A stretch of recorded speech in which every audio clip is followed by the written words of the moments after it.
Hello friends, स्वागत है आपका हमारे चैनल एरा ऑफ लर्निंग में। तो आज की इस वीडियो में हम देखेंगे assessment of growth and development. मतलब ग्रोथ एंड डेवलपमेंट हमने पहले वीडियो में ग्रोथ एंड डेवलपमेंट समझ लिया, क्या है डिफरेंट, क्या है जो भी है।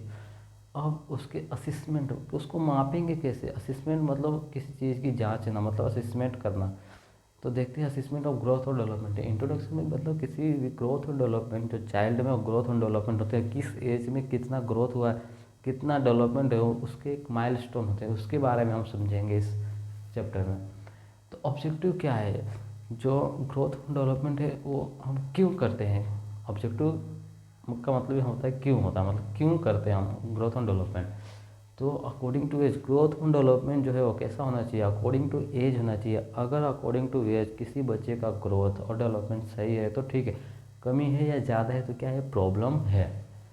फिर प्रॉब्लम क्या क्या है, अब जैसे न्यूट्रिशनल प्रॉब्लम, ग्रोथ और डेवलपमेंट में कौन कौन सी प्रॉब्लम हो सकती है। न्यूट्रिशनल प्रॉब्लम हो सकती है, अगर बच्चा अच्छे से खाएगा पिएगा नहीं तो माल न्यूट्रिशन हो जाएगा। ज़्यादा खा पी लिया तो ओवर न्यूट्रिशन हो जाएगा, मोटा हो जाएगा, ज़्यादा तो बीमारियाँ ज़्यादा होगी। तो जो न्यूट्रिशन है वो कैसे मेंटेन करके चलना है। और क्या है डायग्नोस, अब उसको डायग्नोस कैसे करना है। डायग्नोस के बारे में अच्छे से एक चैप्टर में पढ़ेंगे, ग्रोथ और डेवलपमेंट के डायग्नोसिस के ऊपर। और फिर एक है हेल्थ एजुकेशन। अब जो भी हेल्थ एजुकेशन किसको देना है, पेरेंट्स को देना है। कि ग्रोथ और डेवलपमेंट, अगर बच्चा का इतना, ये जैसे 5 साल का बच्चा है तो इतना ग्रोथ है इतना डेवलपमेंट है तो ठीक है। अगर ग्रोथ कम है या डेवलपमेंट भी कम है तो उसमें क्या, पेरेंट्स को क्या देना पड़ेगा, हेल्थ एजुकेशन देने का। कि 5 साल के बच्चे को इतनी चीज़ें आनी चाहिए, लिखना आना चाहिए, पढ़ना आना चाहिए, जो भी है, मतलब अगर उसमें कुछ कमी हो रही है तो हेल्थ एजुकेशन देना पड़ता है। तो ये थे ऑब्जेक्टिव कि ग्रोथ और डेवलपमेंट के ऑब्जेक्टिव क्या है।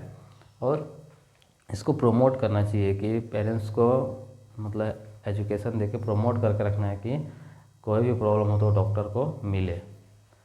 फिर अब उसके प्रिंसिपल, अब ग्रोथ और डेवलपमेंट के कुछ प्रिंसिपल भी होंगे, इसके पहले वाले में भी हमने देखा, यहाँ पे भी कुछ देख लेते हैं कि ग्रोथ और डेवलपमेंट असिस्मेंट के प्रिंसिपल देख रहे हैं हमने यहाँ पे। ग्रोथ और डेवलपमेंट के नहीं, ग्रोथ और डेवलपमेंट के असिस्मेंट का प्रिंसिपल।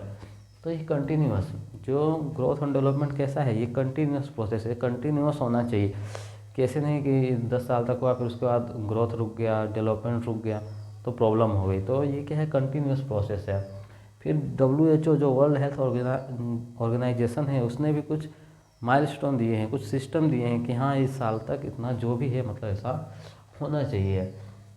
फिर है माइलस्टोन के बारे में तो हम अच्छे से यहाँ पे पूरा माइलस्टोन के ऊपर ही है सब कुछ, अच्छे से सब माइलस्टोन्स देखेंगे।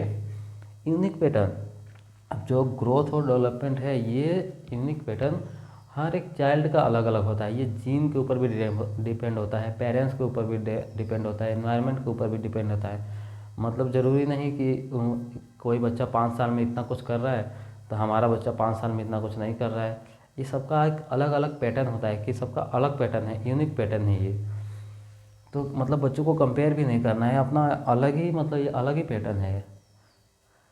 फिर मल्टीपल ऑब्जर्वेशन, और ये कैसे होता है, ये मल्टीपल ऑब्जर्वेशन होता है, सिर्फ ग्रोथ डेवलपमेंट नहीं, ग्रोथ डेवलपमेंट स्किल, बोलना चलना, मतलब बहुत सारी चीज़ें हैं, उसके दांत कब आए हैं क्या है, मतलब सब अच्छी सी चीज़ें, मल्टीपल ऑब्जर्वेशन इसमें ग्रोथ और डेवलपमेंट में होता है।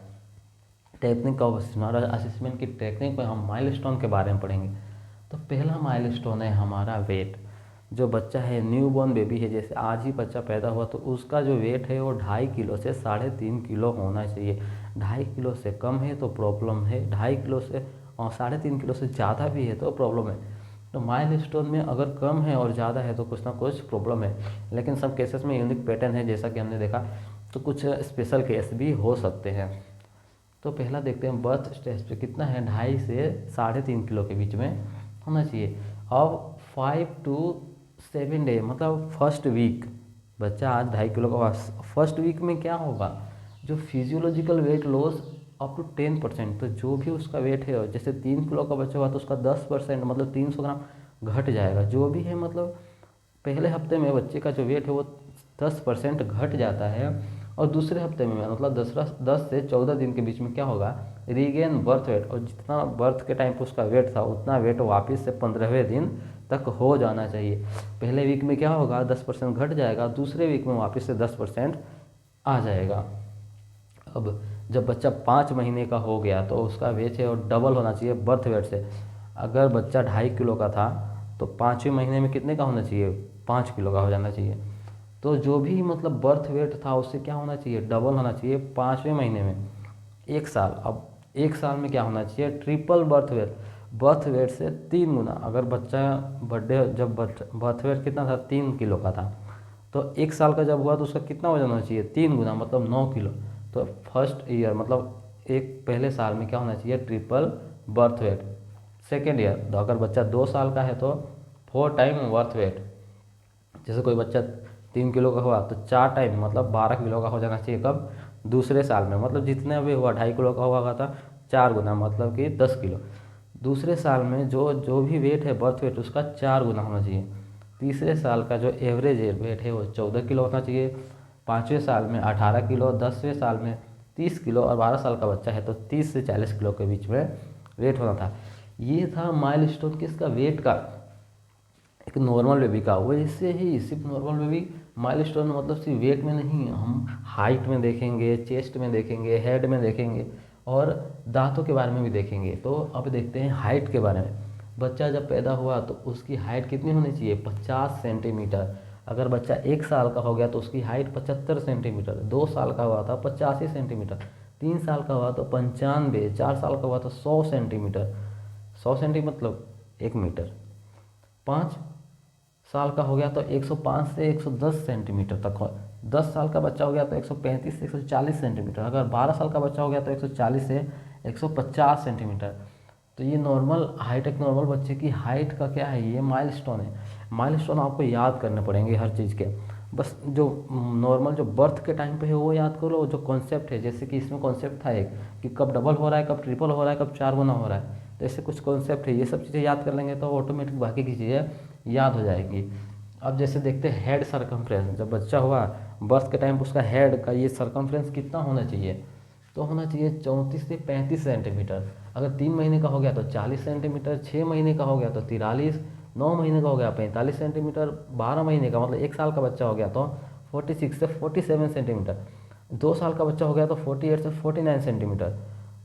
ये 5 साल मतलब 5 साल का बच्चा हो गया तो 50 से 51 सेंटीमीटर। अगर बच्चा एडल्ट हो गया, जैसे कि मैं एडल्ट हूँ, कोई भी एडल्ट है, तो उसका कितना होना चाहिए, 54 टू 56 सेंटीमीटर। ये माइलस्टोन किसका था, हेड का था।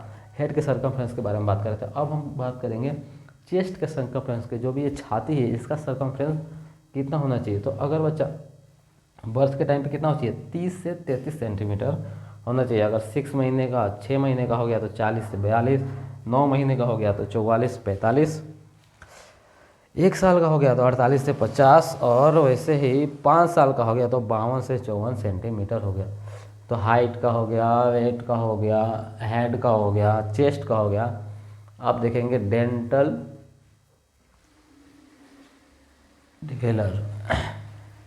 डेवलपमेंट। अब जो बच्चा हुआ, जब बच्चे 6 महीने के होते हैं उनके दांत आते हैं, तो किस टाइम पे कितने दांत आने चाहिए और किस टाइम पे कितने दांत टूटने चाहिए उसके बारे में देख लेते हैं और इस वीडियो को ख़त्म करते हैं। तो बच्चा जब 6 से 7 महीने का हुआ तो उसका आएगा lower central incisor. Lower central, नीचे का सेंटर में जो इंसीजर है वो वाला दांत आएगा 6 से 7 महीने में। तो ये नॉर्मल है। 7 से 8 महीने में अपर का जो सेंट्रल इंसीजर है वो आएगा।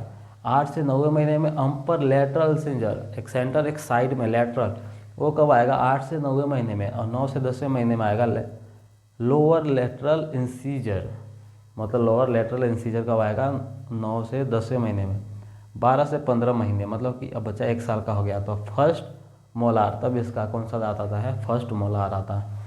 फिर 16 से 20 महीने में केनाइन। अब बच्चा जब 16 महीने का हो गया, 16 से 20 महीने में 1.5 साल का हो गया, सॉरी, तो 16 से 20 महीने में कौन सा आएगा, केनाइन। जो ऐसे कुत्ते जैसे दांत होते हैं साइड में, जिस कुछ काटने कुछ खरोचने के लिए केनाइन इसको बोलते हैं। तो ये कब आएगा, 16 से 20 महीने में।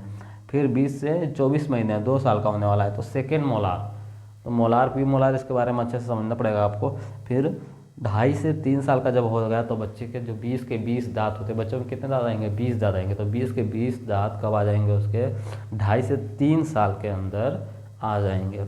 अब लास्ट है इरप्शन। अब दांत गिरते कब हैं, क्योंकि हम सब जानते हैं कि जो स्टार्टिंग के दांत हैं उसको मिल्की टीथ या दूध के दांत भी कहते हैं। तो जब दांत हैं 6 से 7 साल, अब बच्चा 6-7 साल का हो जाएगा तब उसका फर्स्ट मोलार और सेंट्रल इंसीजर क्या होगा, उसके जो दांत है वो गिर जाएंगे, टूट जाएंगे, दूध के दांत टूटने चालू हो जाएंगे।